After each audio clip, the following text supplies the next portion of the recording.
So, border sector alone, family unit apprehensions at the border have climbed 1,816% from March last year to April this year. Earlier this month, Border Patrol said it apprehends nearly 930 people there a day. And now there's a wall going up, a wall on private land. Chris Kobach joins us now. Chris, thanks for joining us. So, there's been a lot of frustration over legal challenges and ways in which the government administrative state has blocked this president from building the wall. You are building it, and you've got an exclusive for us on Fox and Friends. Tell us about it.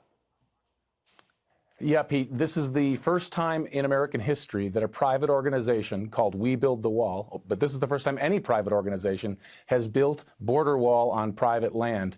And it's happening right here in the El Paso area. And it's not just any piece of land. This piece of land is right where the El Paso wall that separates El Paso and Ciudad Juarez, where that wall ends. There's been a half-mile gap between the existing wall and Mount Cristo Rey. And it was a ridiculously large gap that smuggling of both people and drugs would go through. But get this, the Army Corps of Engineers said that piece of land is too rugged to build on. You can't build there. Well, We Build the Wall proved them wrong, and the wall has been going up over the weekend. We're working 24/7 over the holiday weekend to give America a present on this Memorial Day. Let me get this straight. So you've been spending Memorial Day weekend literally building a wall in a gap in our border on private land. The walls, is it almost done?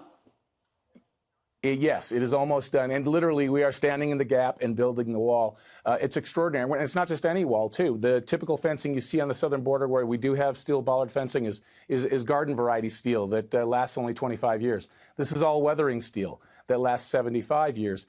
And someone might say, well, hey, Chris, it's a half a mile. Well, how much impact can that have? As you mentioned in your lead-in, Pete, this closes a gap in the El Paso metro area, and it's far more important than 50 miles out in the desert where no one's crossing. There are, in a given night, over 100 migrants will come through this gap, and more than $100,000 in drugs will come through. Built with private funds and donations to your organization.